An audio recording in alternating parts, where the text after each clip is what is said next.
PowerShell host. Arsyeja pse kumulon titujt në gjuhën angleze është që me pas më atleti ju me kërku në makinat kërkimit informata caktuar për tema caktuar. Dhe me çdo herë me marr rezultatin e duhur. Në këtë slide do t'i përmeni do të flas më mirë për 4 tema. E para është një pyetje se çka janë hostat. Hostat janë një ndërmjetësues mes shfrytëzuesit edhe mes PowerShell engine-s, makinës që përdoret në PowerShell. Është e njëjta sikur sistemi operativ që është ndërmjetësues në mes të shfrytëzuesit dhe hardverit. Nuk mund të qasë me prek direkt hardverin disku nëse ramin mund të manipulu me të, po me të manipulujmë përmes sistemet operativ. E njëjta është te PowerShell. PowerShell hostat janë si aplikacione si graphical user interface, cilat i qasën PowerShell-it. PowerShell engine është një koleksion i klasave të .NET-it, cilat janë të ruajtura në DLL, cilat nuk kemi qasje direkte në to, është e njëjta sikur hardveri që nuk kemi qasje direkte, por shfrytëzojmë sistemin operativ. Edhe asaj na qasim përmes dy hostave, të paktën cilët ofrohen nga Microsoft, se po mund të pas edhe hosta të tjerë. Ata janë Console edhe ISE. ISE është shkurtesë për Integrated Scripting Editor. Të dyja ofrohen, faktikisht konzola ofrohet nga sistemi operativ, ndërsa ISE do të mu instalu në mënyrë manuale, duke përdor add remove features ose duke përdor vetë PowerShell. Tash do të tregoj edhe çysh instalohet. PowerShell konzola është kjo. Unë më shoj direkt start PowerShell ose e keni në operatën në taskbar. Ndërsa PowerShell ISE edhe një host tjetër është kjo. Dallimi mes tyre dyja është që PowerShell ISE mund me kriju skripta caktuar dhe me ekzekutu, ndërsa PowerShell konzolë mundi me ekzekutu komanda. Unë me dhe ekzekutu skripta që kemi kriju paraprakisht, por kjo është si editor për skripta, cilë mundi me shkruajt një skript caktuar dhe kriju për një detyrë caktuar.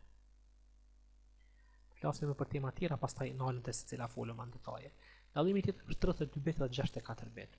64 bitin mundi mos me pa kur nëse sistemi operativ është 32 bit. Nëse sistemi operativ është 32 bit, atëherë keni veç rënës administrator PowerShell ose ISE, nuk keni diçka tjetër.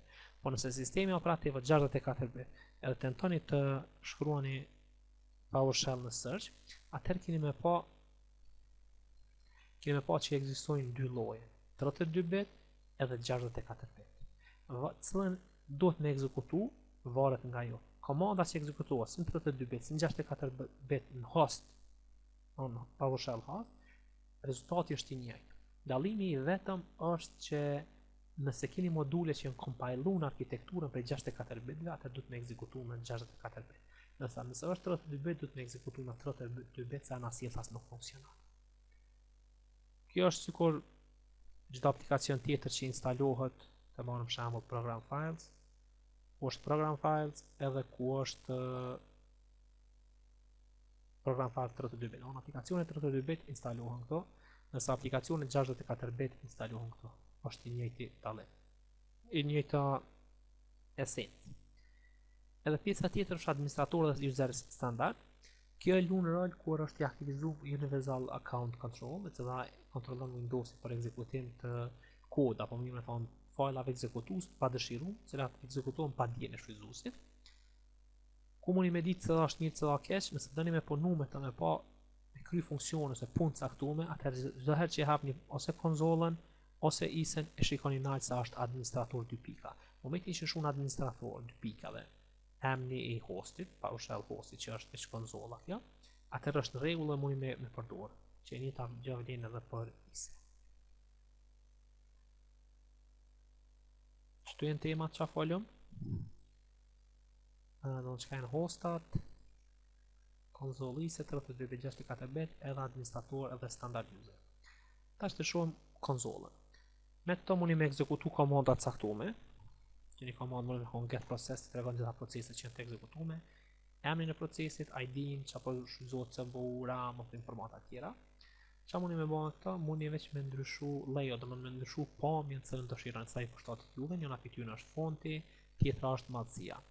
Një duhet me pas parasysh që width që është te screen buffer size dhe te window size width do të me kanë e njëjtë, por mos me mujt me pas probleme mu shfaq scroll bari anash, pastaj i hub komanda. shkruni, dhe më vazhdu me lëviz të anko. Por momentin që është e njëjtë, që është 27 ose 28, varet për monitorit ju, atëherë është okej. Të hedhë du me lanë 3000, unë me lanë sa doni, po preferuat me lanë default që është 3000. Ta që të regoj se qka është 3000, dhe unë 3000 reshta mundën më pa me një konzol pa u mbishkru reshti par me reshtin e fundit. Që kjo është sa i përket konzolës, nuk ka diçka ma shumë, ndërsa isa është pak ma ndryshe, tu i keni 3 llojet pamët, e para është horizontalisht, ku mundi me lëviz poshtë dhe nalt, pjesa ku shkruhet skripta, emna që filloj me W, ekzekutohet, të gjithë veç procesit që filloj me W, mundi me pa vertikalisht, kjo është shumë e preferueshme nëse keni 2 monitora, e bani full screen 2 monitora, edhe shiriti që e ndan këtë vendoset mes monitora. Unë me ekzekutu skript, me shkrujt skript edhe me pa rezultatin të njëjtën kohë, dhe pjesa tjetër ku shtihet ose skript editori ose konzola. Në kalimin për njënës tjetër se bëni me CTRL-R. E mani CTRL ndrydhën edhe shtypni shkronin R në tastaturë. Kalon për njënës në tjetërën. Unë e preferoj që të pjesë, është pak ma e bukur për sy, edhe me mujtë me punu ma lehtë. Qëto kemi një plugin ose një add-on me shtu për komanda. Praktikisht është shtu me aktivizu, ku mundi me zgjedh module caktume. Hajde për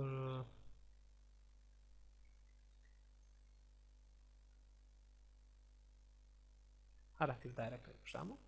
Keni gjitha komandat që janë për çit modul, përmend edhe herën e kaluar me çka mundu me krahasu PowerShell që fola për MMC.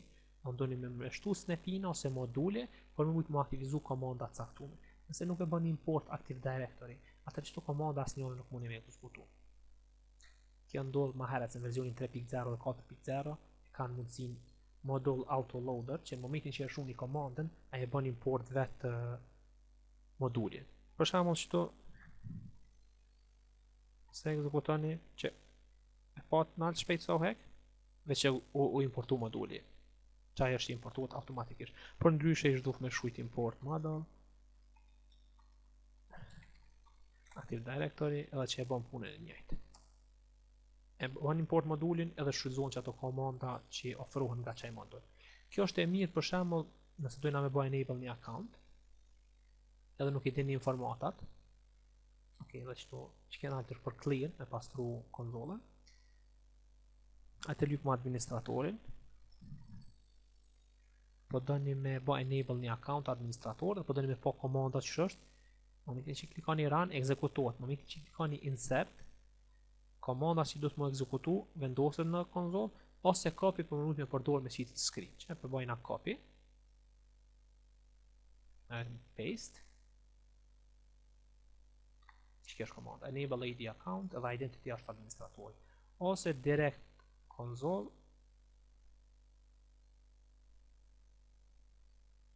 të ekzekutoj për shtë naltë. Ok, veç është e accounti veç është i po me enable, që s'ka nevoj mu po. Që kërë sa i përket komanda, mundi me pa dhe komanda për module tjera, këtu do të plasëm pak ma vonë për to.